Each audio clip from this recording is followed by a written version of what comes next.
digitalization benefits during the design and construction stage could be for visualizing your factory layout before construction, because buildings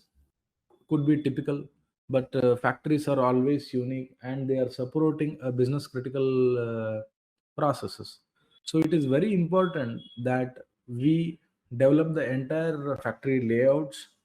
in a manner where each stakeholder, whether it be your line manager, whether it be your maintenance team, or whether it could be your people who are actually working on the shop floor, if they visualize the factory the much before the construction starts during the design phase, so then what happens is they can add so much of value into that, so that once it is built you don't have to worry about, okay, that is not fitting in or this is not working right. And also it reduces the costly errors during construction. See, if you virtually build a factory using various 3D modeling tools, what happens is you have already avoided,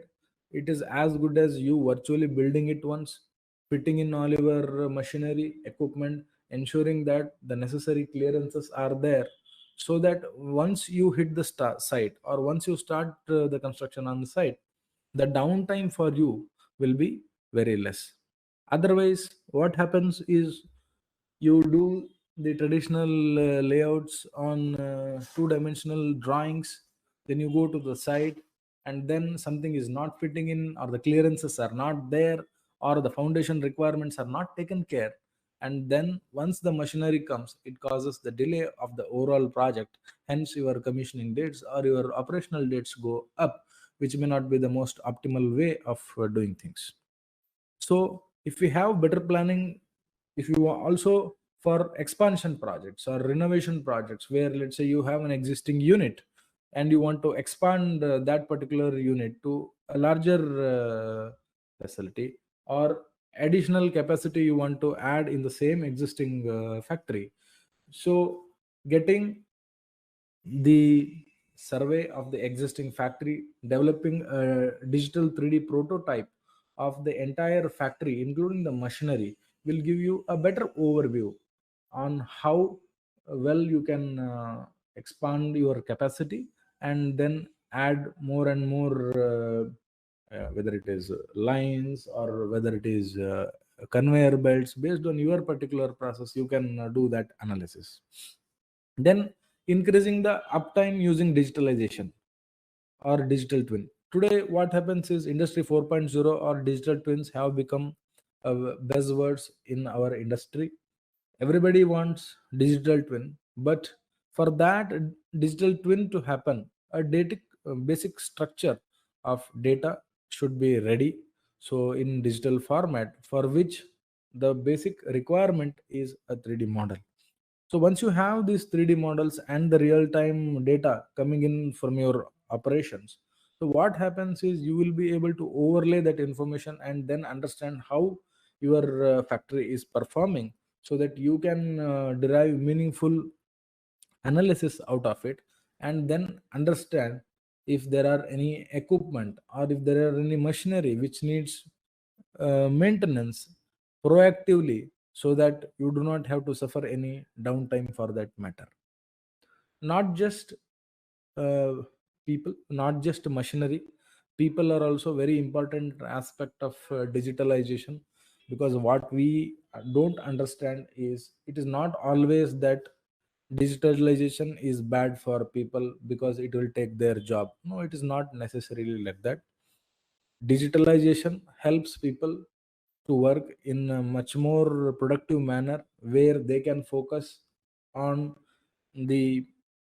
important aspects and leave some of the repetitive tasks and the tasks which are hard on the body or not so safe to robots or some of the other tools which can be helpful for them. So in this what happens is, maybe a body posture of a particular worker, let's say uh, uh, in a line assembly, so somebody is repetitively getting back pain or some specific illness by working in the plane, then what can be done is somebody can do a posture study and then suggest what is the right way to work on that particular line, because there are certain activities which can potentially harm the worker on the shop floor. So these kind of analysis can actually bring in a lot of productivity and a safer work environment for the worker, and improve the productivity in general for the organization. And today, of course, all large organizations are talking about reducing the carbon footprint, and they want to be more efficient. Of course, in global context, the because of various geopolitical issues, we all know that the